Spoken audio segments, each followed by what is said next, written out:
Welcome back to Northeast Cold Case. This is episode 3 of our Revolutionary Refugees series, and today we're stepping off the boat and into the town that received it. We've talked about why Long Island families fled, and we've followed one crossing in detail. Today we're asking the other question: what happened when you arrived?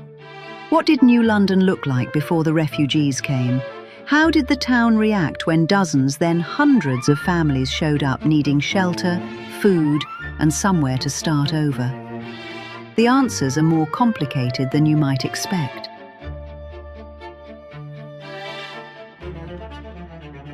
In the summer of 1776, New London, Connecticut was a busy, prosperous little port town with a population of roughly 5,000 people.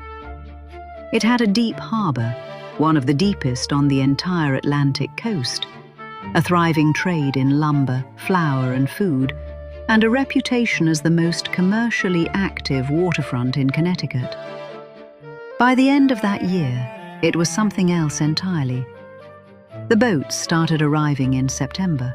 Small boats mostly, low in the water, loaded with families and their belongings, coming from across the Sound.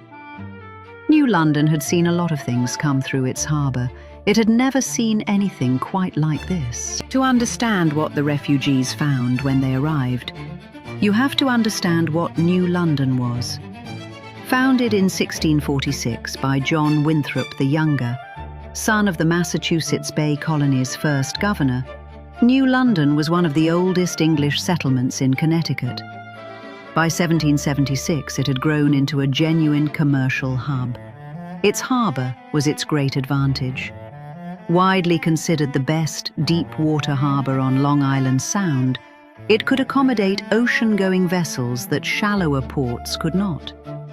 Ships out of New London carried lumber, flour, and provisions to the West Indies, to Gibraltar, and along the entire American coast. Merchants had built substantial houses on the hills above the waterfront. The town had its own printing press, Connecticut's first, established in 1709, and a regular newspaper, the Connecticut Gazette. It was also already a town shaped by the water in another way. Many of its residents were watermen, fishermen, sailors, boat builders, traders who knew Long Island Sound the way most people know a road they've driven 100 times. Some of them had relatives on Long Island. Some of them had done business there for years. When the war began, New London moved quickly to the Patriot side. In 1776, the first naval expedition authorized by Congress was organized in New London Harbour.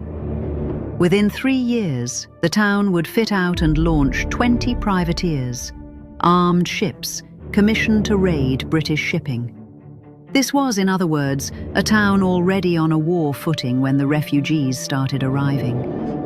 A town that understood, in its bones, what was happening across the Sound and why people were leaving. The first documented arrivals came in the early fall of 1776, almost immediately after the Battle of Long Island. Among the earliest was the Havens family, Nicol Havens, with, as records describe him, his wife, mother, sister, 7 children, 8 servants, 1 mare, and a small lot of poultry, who came to the New London area seeking safety. With them came Dr. Adams, the chaplain of the prominent Deering household from Shelter Island. They settled around New London, close enough to New Haven that Nicol's son, Jonathan, could continue his studies at Yale. Church records tell part of the story. Congregational churches in New London and the surrounding county began seeing new family names appear in their membership rolls, names that trace straight back across the Sound to the towns of Suffolk County: Conkling, Tuthill, Griffin, Havens, Gardner. These were not transients passing through. They joined churches, they baptized children, they buried their dead.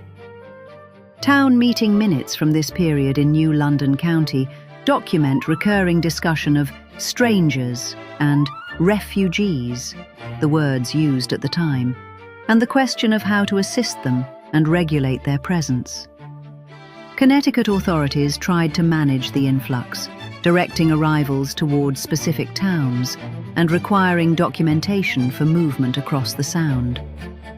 A permit system was established, with designated representatives, men like Thomas Deering and John Hulbert, responsible for issuing passes to refugees in Connecticut. Some refugees arrived with almost nothing. Church charitable funds, which in Congregational New England were the primary safety net for the destitute, began recording disbursements to refugee families. The language in these records is careful and formal. Help for those in need or strangers among us. But the names attached are unmistakably from Long Island. Others arrived with more resources, livestock, tools, goods, and the kind of professional skills that a wartime town needed. The joiner who can build or repair, the farmer who can manage a cow, the sailor who can handle a boat. New London absorbed these people differently than it absorbed the destitute ones, quietly, usefully, without much official record, because there was no problem to record. The reaction of New London residents to the arriving refugees was, as you might expect, mixed. There was genuine sympathy. New Londoners understood what British occupation meant.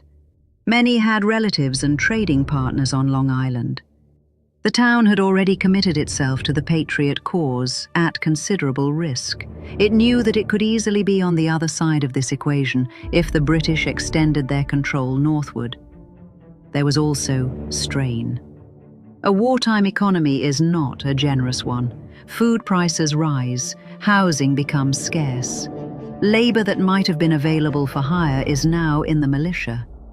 A sudden influx of families who need food, shelter, and income, however deserving, puts pressure on a community that is already stretched.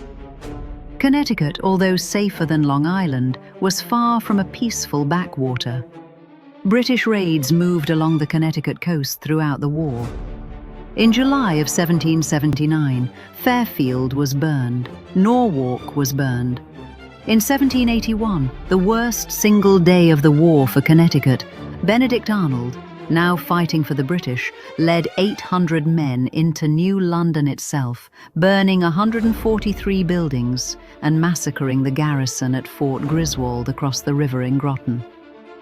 The refugees who had come to New London for safety found themselves, 5 years later, watching the town burn.